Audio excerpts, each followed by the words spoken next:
चलो साथियों, अब हमें बारिश की तैयारी करनी चाहिए। हाँ हाँ भाई, चलो हमें अभी से पानी की खोज करनी चाहिए, नहीं तो बरसात का समय निकल जाएगा और फिर जंगल में सूखा पड़ने लगेगा। आसमान में बादल पानी की तलाश में निकल पड़े थे, लेकिन उन्हें जमीन पर कहीं पर भी पानी नहीं दिख रहा था, जहाँ से वो वाष्पीकरण कर सके और उससे बारिश कर सके।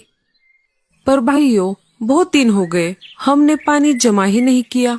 क्या हम पानी की खोज कर पाएंगे? अगर हमें जल्दी बारिश शुरू करनी है तो पास वाले जंगल में ही पानी ढूंढना पड़ेगा।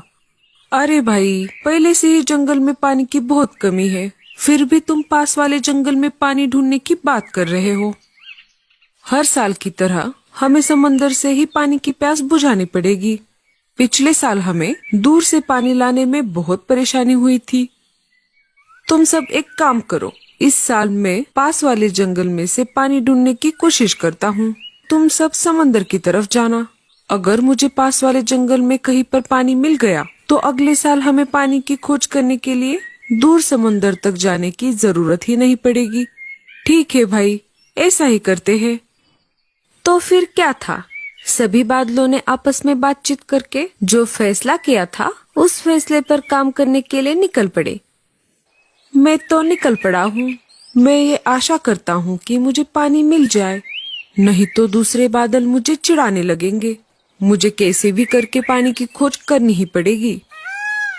दिन भर बादल पानी की खोज में पूरे जंगल के ऊपर घूमता रहा, लेकिन उसे कहीं पर भी पानी नहीं मिला।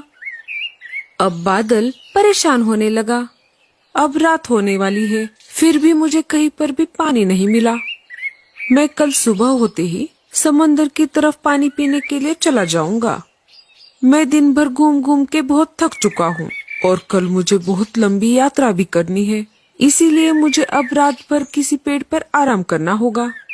ऐसा सोचकर बादल आराम करने के लिए अच्छी जगह की खोज करने लगा। हाँ, ये पेड़ ठीक रहेगा, ये बहुत बड़ा भी है और इसके पत्ते बहुत मुलायम है, इस पर मुझे बहुत अच्छी नींद आएगी। ऐसा कहकर बादल पेड़ के ऊपर जाकर बैठ गया। इधर लाडो चिड़िया अनाज लेकर घर की तरफ लौट रही थी। उसके बच्चे उसका घर पर इंतजार कर रहे थे। लाडो चिड़िया अपने घोंसले के पास आ गई।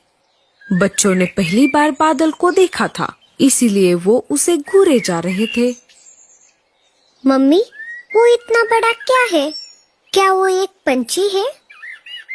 अरे नहीं बच्चों, वो कोई पंछी नहीं, एक बादल है। पिछली बार जब आपने बारिश देखी थी, वो इसी बादल से आ रही थी। मम्मी, बादल नहीं होंगे तो क्या बारिश भी नहीं होगी?